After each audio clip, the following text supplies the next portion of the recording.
주셔서 오직 하나님께서 말씀하실 줄 믿고 감사드리며 예수 그리스도의 이름으로 기도드립니다. 아멘. 여러분, 다윗 아십니까? 예, 주일학교를 뭐 잘 출석만 했더라도 다윗에 대해서 모르시는 분, 다윗이 누구야? 라고 생각하시는 그리스도인은 없을 겁니다. 그만큼 유명한 인물이죠. 우리뿐만 아닙니다. 이스라엘 민족들, 지금 유대인들이죠. 예, 이스라엘 민족들도 지금까지 아주 가장 역사적으로 최고로 존경하는 왕, 그러면 다윗 왕을 꼽지요. 다윗이 어떤 인물입니까? 이스라엘 두 번째 왕이죠. 사울 왕에 이어서 이스라엘의 두 번째로 왕이 된 인물이었고요. 그리고 다윗이 다스리는 그 나라가 이스라엘의 최고 번영기를 이끌었다라는 겁니다. 군사적으로도 강대해서 영토가 많이 확장됐었고요. 경제적으로도 많이 풍요로워서 사람들이 넉넉했습니다. 정치도 너무 잘해서요. 사람들이 기쁨으로 생활할 수 있었다라는 거죠. 그리고 무엇보다도요. 성경은 다윗을 설명할 때 이것을 강조합니다. 이 다윗은 평생 하나님 마음에 합한 사람이었다라고요. 그렇기 때문에 이 유대인들뿐만 아니라 그리스도인들도 다윗을 존경하고 사랑하는 이들이 많습니다. 그러면 우리는 생각해 볼 게 이것이죠. 다윗의 무엇이 하나님 보시기에 좋으셨을까? 어떻게 사는 게 주님께서 칭찬하시는 삶인 걸까? 다윗처럼 칭찬받으려면 어떻게 해야 될까? 오늘 우리 본문을 함께 읽었는데요. 시편 131편 1절에서 3절까지밖에 없는 짧은 그 시편입니다. 이 본문이 바로 다윗이 쓴 시죠. 이제부터 하나하나 이 본문의 내용을 살펴보면서 다윗처럼 하나님 마음에 합한 삶, 그러한 삶이 어떠해야 하는지를 함께 생각해 보려고 합니다. 다윗은 먼저 자신의 삶의 원칙을 두 가지로 구분하면서 오늘 본문을 이 시를 기록하고 있습니다. 그 하나는 1절인데요. 그가 하지 않으려고 힘쓴 것들이 있었고요. 또 다른 하나는 2절인데 거기에는 그가 하려고 힘쓴 것들이 기록되어 있습니다. 먼저 1절을 보면서 다윗이 하지 않으려고 힘쓴 것들, 하나님 마음에 합한 사람으로서 하지 않으려고 힘쓴 것들이 무엇인지를 살펴보려고 합니다. 우리 먼저 1절 말씀 한번 쭉 다시 한번 읽어보겠습니다. 함께 읽습니다. 여호와여, 내 마음이 교만하지 아니하고 내 눈이 오만하지 아니하오며 내가 큰 일과 감당하지 못할 놀라운 일을 하려고 힘쓰지 아니하나이다. 아멘. 두 가지를 하지 말아야 한다. 않으려고 힘썼다. 이 다윗은 고백하는데요. 첫 번째는 내 마음이 교만하지 않으려고 힘썼다. 교만하지 않고 아니하고 내 눈이 오만하지 않으려고 힘썼다라는 겁니다. 교만, 오만, 뭔가 형제 관계 같죠?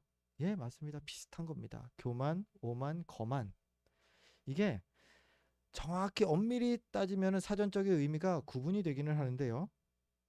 그런데 전체적으로 비슷한 의미를 담습니다. 그래서 좀 살펴봤는데요. 교만이 뭐냐? 좀 구분을 먼저 해보면요. 드러나지 않게 상대방을 깔보는 게 교만이죠. 나는 쟤보다 잘났는데. 그런데 드러나질 않아요. 왜요? 교만은 마음에서 만들어지기 때문에. 그래서 내 마음이 교만하지 않고 드러나지 않는 잘난 체가 교만이라는 겁니다. 그럼 오만은요? 아, 저 사람은 좀 오만해. 그거는 드러나게 깔보는 게 오만이죠. 그리고 더 드러나면은 거만입니다.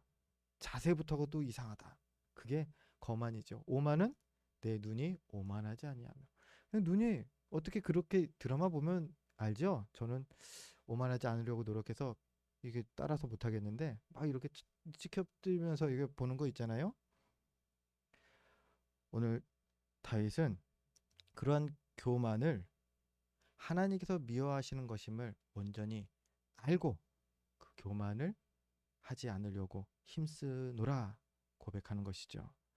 자, 오늘 내용상 교만, 오만, 거만 이것들을 그냥 다 하나로 그냥 하나로 뭉쳐서 교만이라는 단어로 말씀을 나누겠습니다. 교만, 잘난 체하고 상대방을 깔보는 마음, 그러한 모습, 행동을 말합니다.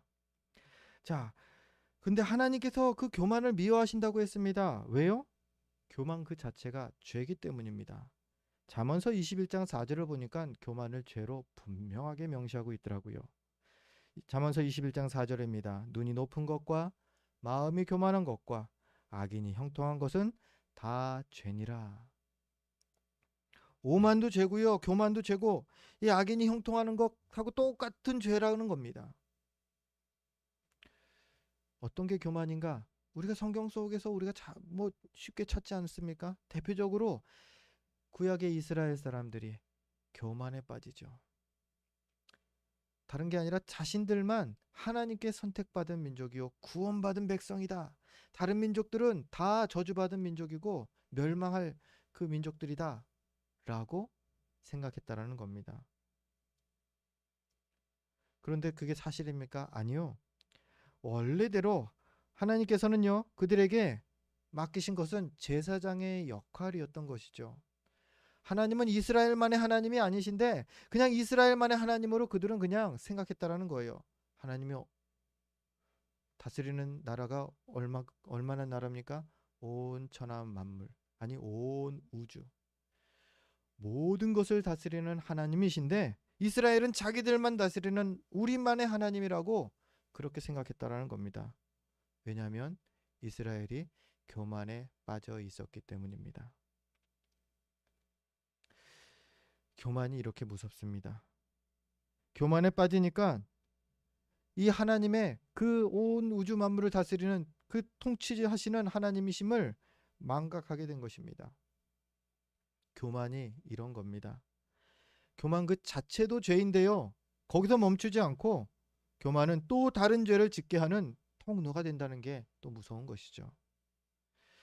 이렇게 위험한 교만, 이 교만이 조금 우리가 헷갈릴 수 있는 게 사명감과 조금 이게 헷갈릴 수 있는 비슷하다라는 겁니다. 사명감은 좋은 거예요. 사명감을 갖는다는 건 좋은 건데 교만하고 헷갈릴 수가 있다라는 거예요.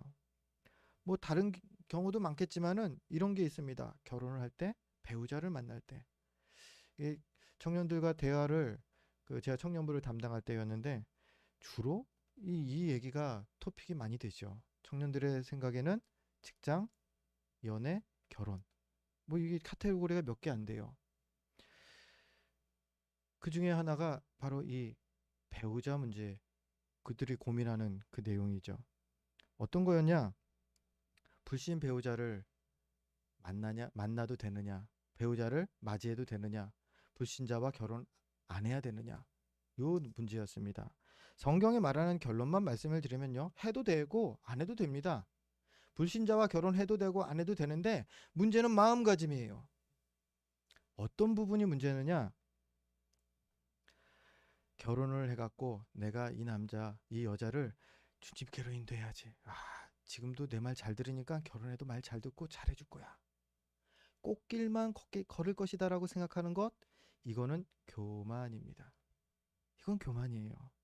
그런데요, 반대로요, 같은 건데요, 사명감이 있습니다. 결혼을 하는데 이 사람을, 내 배우자를, 남편을, 아내를 주님께로 인도해야지.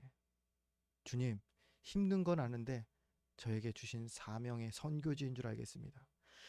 그곳이 내가 가는 선교지요. 내가 가정의 선교사라는 그 사명감을 갖는다면요. 이거는 유익한 그 만남이라 생각을 합니다. 교만, 그게 뭐냐면요. 하나님이 빠지고 내가 내 중심에 있는 거. 그게 교만인 거죠. 어느 목사님께서 교만을 이렇게 설명하시더라고요. 교만은 채움이다. 교만은 무언가를 막 내 안에 채우는 게 교만이랍니다. 마음속에 하나님 아닌 뭔가를 채우는 거, 그게 교만이다 말씀을 하시는 것을 제가 설교에서 들었습니다. 근데 많이 공감이 되더라고요. 내 안에 무언가를 채워놓고 그것을 하나님처럼 의지하는 그런 생각, 그러면 그게 교만인 거죠. 채워진 게 나 자신의 생각일 수도 있고요. 채워진 게 뭐 물질일 수도 있고요. 채워진 게 명예일 수도 있고요. 여러 가지가 있을 수 있겠죠. 성경에서 그러한 그 채움에 대한 그 채우는 교만에 대해서 모세가 그러한 예를 우리에게 잘 보여줍니다. 모세, 이스라엘의 출애굽을 인도한 위대한 그 지도자죠. 그런데 그 모세가 이 출애굽을 성공한 것이 80세의 노인일 때였습니다. 근데 이게 첫 번째 시도였느냐? 아니죠. 아시다시피 40살에 모세는 그 시도를 처음 합니다. 모세는 어릴 적부터 그 왕궁에서 애굽 왕궁에서 왕자의 교육을 받으며 리더십을 배운 그러한 사람이었습니다. 키도 훤칠하고 너무나 잘생겼어요. 그리고 그 부모에게 그 어머니 유모로 그 온 어머니에게 그 민족 의식도 배웠기 때문에 자신이 유대인이고 유대인을 품어야 된다는 것도 너무나 잘 알았습니다. 그리고 40살 젊었습니다. 그래서 모세는 어느 순간 자기 민족을 위하여서 내가 힘써야 되겠다라는 생각을 하게 됐고요. 그리고 살인을 저지르게 됩니다. 그리고 도망자가 되죠. 모든 것을 가지고 있을 때 내 안에 이것도 있고 저것도 있고 저것도 있다라는 자신감이 가득했을 때 모세는 실패합니다. 그리고 40년 동안 그 모세의 그 마음속에 그 자신감은 하나씩 하나씩 빠지기 시작합니다. 이제 민족이 뭐 무슨 민족인지 상관도 없어요. 이제 그냥 양치면서 처가에서 더부살이하는 그러한 삶을 삽니다. 왕자의 교육 그런 거 이제 다 까먹은 지 오래입니다. 젊음 이미 사라진 때였습니다. 그런데 그렇게 모든 것을 내려놓고 자신감조차도 다 없어진 모세를 80살에 하나님께서 찾아오시죠. 그리고 모세를 부르시고 하나님께서 쓰십니다. 40년이라는 시간을 하나님께서 기다리신 겁니다. 왜요? 자신감을 비우게 하기 위해서. 그거 자체가 모세에게는 교만을 만드는 그러한 그 도구였다라는 거죠. 그리고 80세가 된 모세는 아무것도 아무 자신감도 없어서 하나님이 부르시는데 계속 거절해요. 이것 때문에 안 되고요. 저것 때문에 안 되고요. 이것 때문에 안 됩니다. 제가 또 갑자기 생각하려니까 기억이 안 나는데 5번인가 6번을 거절해요. 하나님께서 마지막에는 야, 내가 하라고 하지 않냐? 가! 막 화를 내시는 그러한 그 뉘앙스의 말씀까지 성경에 나옵니다. 그렇게 하나님께서 내 안에 채워진 무언가를 다 비우게 되었을 때에 하나님께서 쓰셨다라는 거죠. 반대로 오늘 우리가 다윗의 시를 봅니다. 다윗은 그 내면을 하나님으로만 채운 멋진 사람이었죠. 그 한 예로 아들 압살롬이 반역을 합니다. 반역했을 때 다윗은 예루살렘 성을 그, 버리고 도망을 갑니다. 근데 예루살렘 성을 나갈 때에 그 한 사람이 그 다윗 그을 쫓아와서 멀리서 돌을 던집니다. 다윗이 그걸 맞았나 봅니다. 시므이라는 사람이었는데 그는 다윗 이전에 사울 왕의 신하였습니다. 근데 이 시므이가 돌을 던지면서 다윗을 저주합니다. 내가 너 그럴 줄 알았다. 잘 됐다. 다신 오지 마라. 막 그러면서 저주를 합니다. 그러자 다윗의 신하 중에 한 명이 저 그 시므이를 죽이겠습니다 하면서 보내달라고 말합니다. 그런데 다윗이 그를 말립니다. 가지 마라. 저 사람이 나를 저주하고 돌을 던지는 거 하나님께서 하라고 하지 않으셨으면 저 사람이 그렇게 할 수 없다. 하나님이 하시는 거다. 그러면서 묵묵히 그냥 떠나갑니다. 다윗은요 그 시므이를 보면서 그 뒤에 계신 하나님을 온전히 느낀 것입니다. 하나님께서 계시다라는 것을 본 것입니다. 그리고 다윗은 이렇게 하나님 앞에서 겸손하려고 한 것이죠. 그렇기 때문에 그는 하나님 마음에 합한 사람이라는 칭찬의 말씀까지 들었던 것이죠. 그런데 여러분, 누가 교만하고 싶어서 교만한 사람이 있습니까? 이게 자연스럽게 교만이 내 안에 들어오는 거고요. 또 나도 모르게 정말 본의 아니게 교만한 말이 그리고 교만한 행동이 나에게서 나오는 거 그리고 익숙해지는 것이죠. 그럼에도 불구하고 교만을 성경은 계속 경계하라고 합니다. 그럼 어떻게 교만하지 않을 수 있겠습니까? 그거는 오늘 다윗의 이 본을 우리가 받아야 할 것입니다. 크신 하나님만 온전히 바라보는 것입니다. 그 모든 상황 가운데에 계신 하나님을 바라보고 하나님의 뜻을 온전히 깨달으려고 힘쓰는 것입니다. 아니 하나님께서 불꽃 같은 눈동자로 모든 순간에 나를 보고 계신데 내가 어찌 감히 교만할 수 있고 내가 어찌 감히 하나님보다 더 높아지려고 할 수 있겠습니까? 이렇게 하나님으로 인하여서 겸손할 수 있는 우리가 되어야 하겠습니다. 다윗은 이 교만한 것을 하지 말아야 하는 것으로 말씀을 합니다. 그리고 또 한 가지 하지 말아야 할 일이 욕심을 내지 말아야 한다라는 겁니다. 다른 것보다도 일에 욕심을 내지 않으려고 했다라는 겁니다. 내가 1절의 후반부죠. 내가 큰 일과 감당하지 못할 놀라운 일을 하려고 힘쓰지 아니하였나이다. 내가 큰 일을 하려고 노력하지 않았고 내가 엄청나게 놀라운 일을 꼭 구하면서 그거를 사모해서 살아가려고 하지 않았습니다. 다윗은 말하고 있는 것입니다. 우리 사람마다 다 받은 은사가 있습니다. 그리고 또 같은 은사를 받았더라도요. 그 그릇의 크기가 천차만별입니다. 뭐 교회도 뭐 작게 교회를 행복하게 하시는 목사님도 계시고 아니면 큰 교회를 이루어서 그 큰 교회로서 하나님께 영광을 돌리는 목사님도 계십니다. 다 각자 하나님께서 맡겨주신 대로 하는 것이죠. 그런데 사람들이 이 자신의 은사와 그릇을 깨닫게 되는데 꽤 오랜 시간이 걸리는 것 같습니다. 어떤 사람은요, 평생을 걸리는 경우도 있죠.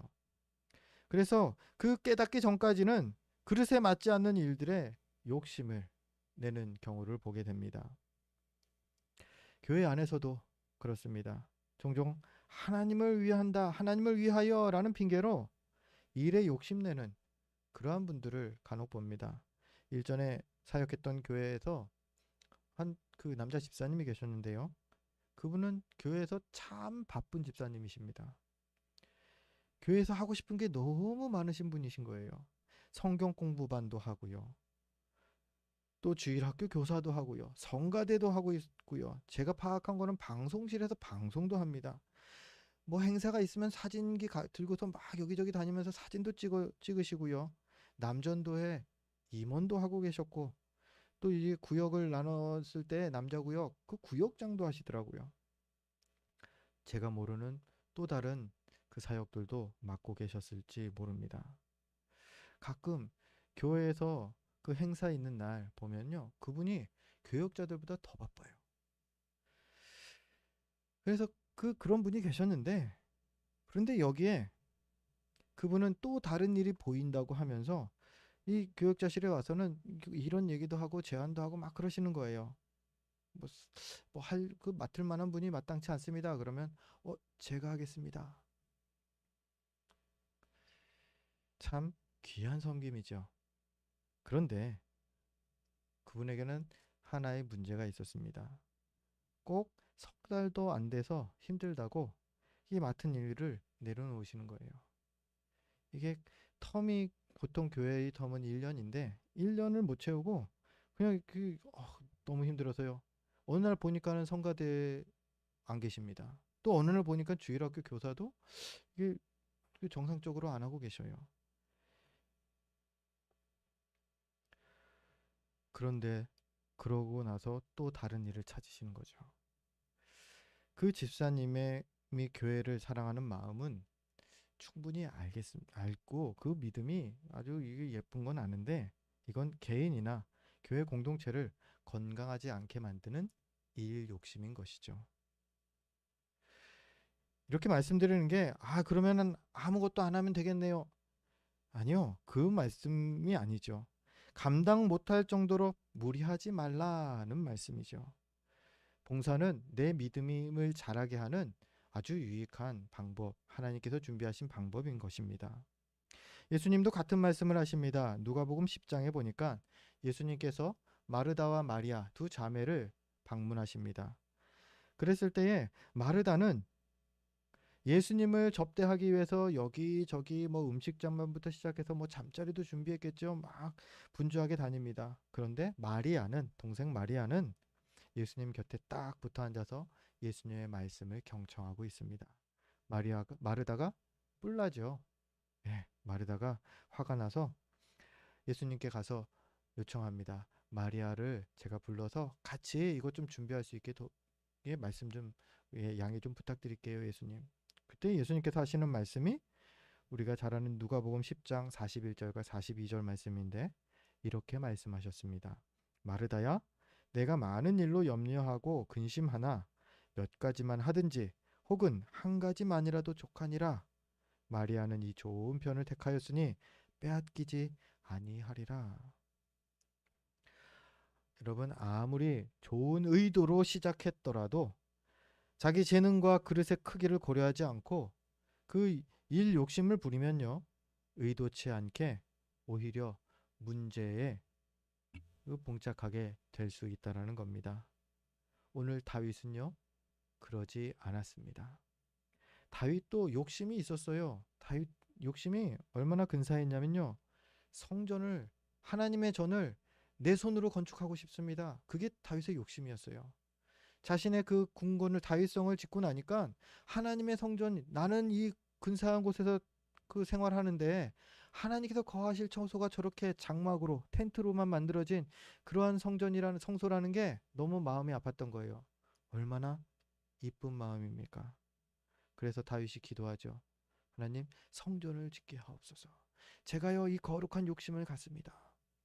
그때 하나님께서 그에게 응답하시는 것은, 아니다, 너는 됐다.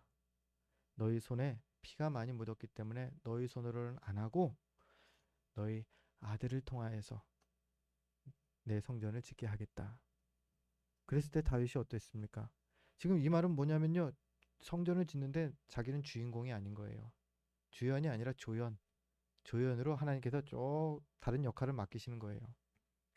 그럼에도 불구하고 다윗은 기뻐하며 감사의 고백을 드립니다. 하나님을 찬양합니다. 그리고 다윗은 아들 솔로몬이 하나님의 성전을 잘 지을 수 있도록 재료를 준비하고 설계도까지 준비하고 사람까지 준비해서 준비물만 다 준비해놔요. 그리고 솔로몬이 그것을 시행할 수 있게끔 욕심을 내려놓을 수 있었던 것, 그것 또한 다윗의 이 멋진 신앙의 모습이다 생각을 듭니다. 주인공 역할이 아니어서 아쉬운 것, 그건 내 욕심일 뿐입니다. 우리 주님께서는 작은 일이나 적은 일을 하는 걸 뭐라고 하신 적이 전혀 없으십니다.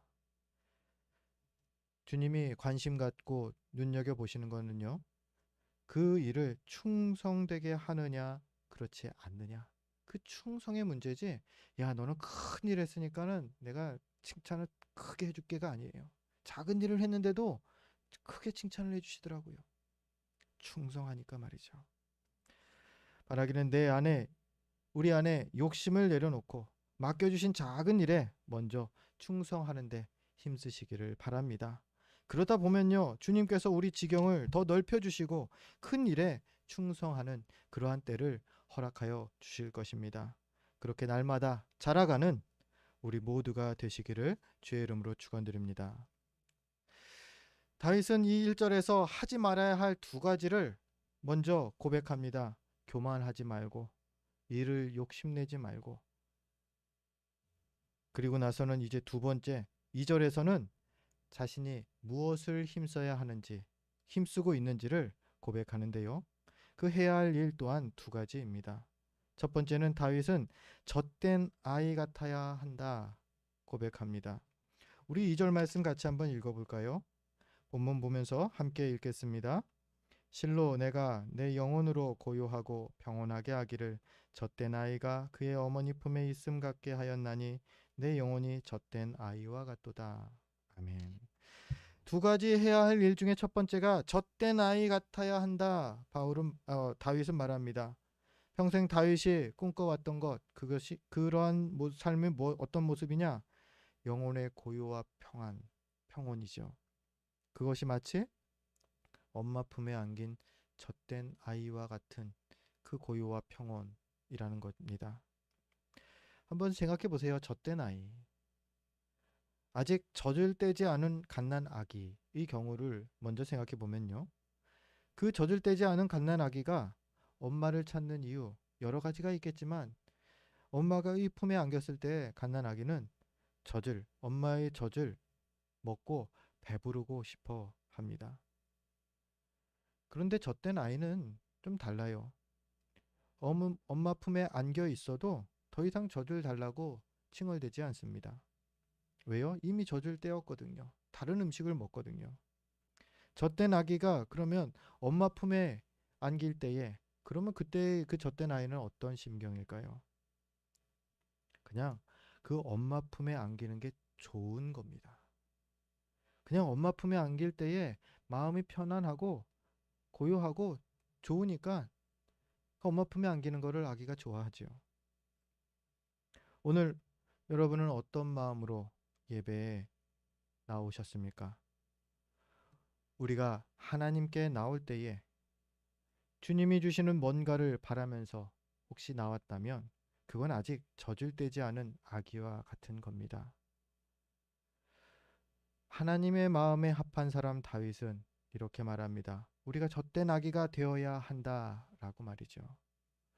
그 말은요, 아무 욕심 없이 그냥 주님 한 분만 바라면서 우리가 예배로 나와야 한다는 겁니다. 그러고 나면 주님은 우리 영혼에 참 평안과 안식을 선물로 베풀어 주시는 거죠.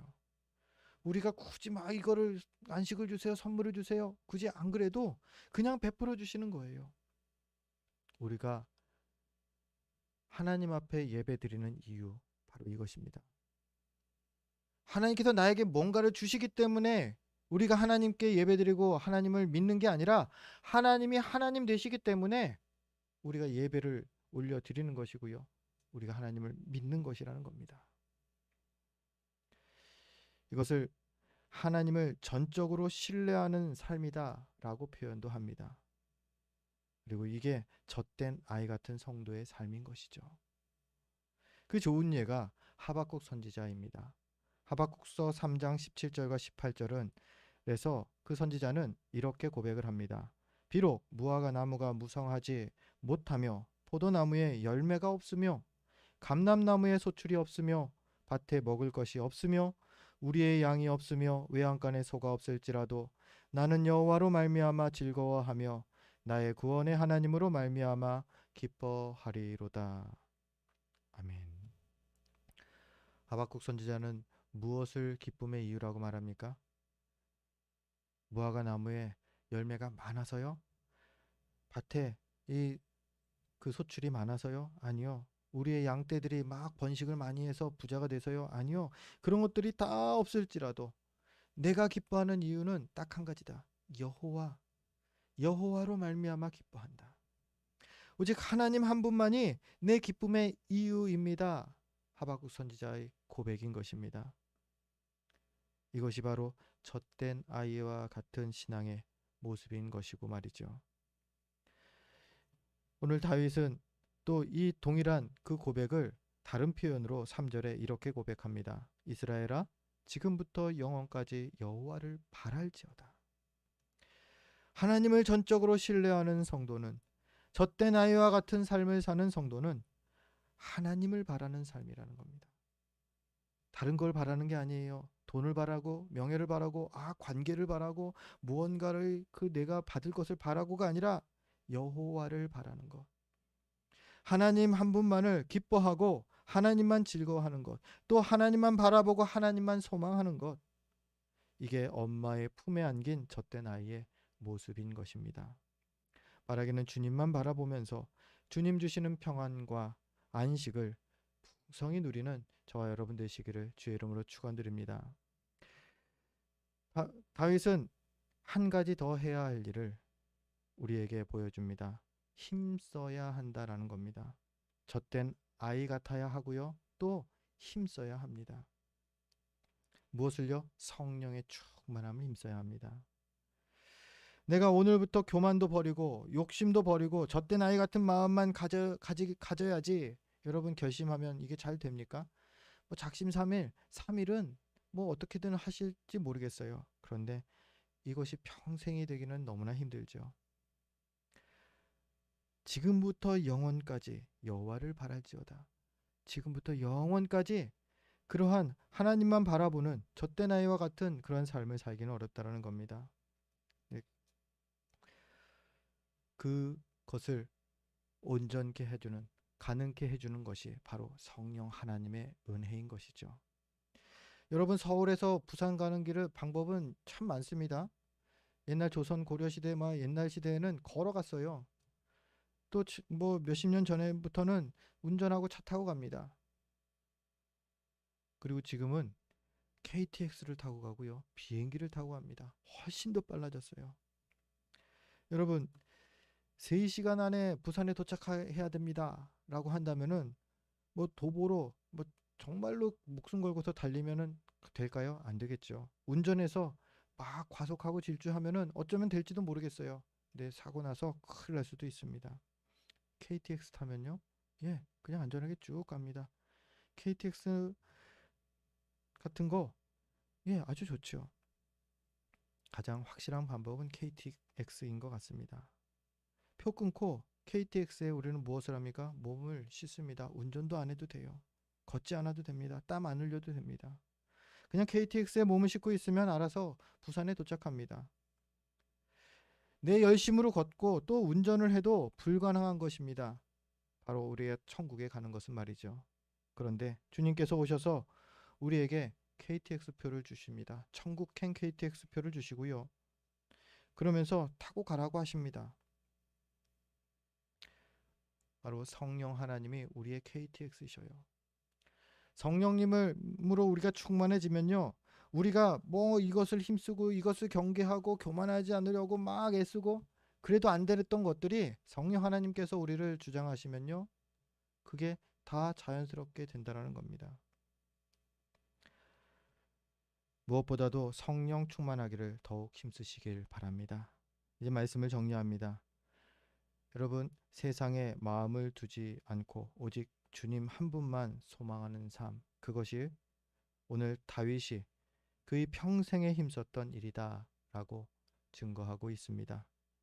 그리고 주님만 소망하면서 살았을 때에 주님께서는 다윗을 그 마음에 합한 사람이다 라고까지 칭찬을 해주시죠. 그뿐입니까? 인류 구원의 계획 속에 동참시키셔서 그리스도의 조상이라는 큰 역할도 감당하게 하십니다. 바라기는 우리 모두 다윗처럼 하나님 마음에 합한 성도로 늘 칭찬받는 저와 여러분 되시기를 주의 이름으로 축원드립니다. 기도하겠습니다. 거룩하신 아버지 하나님,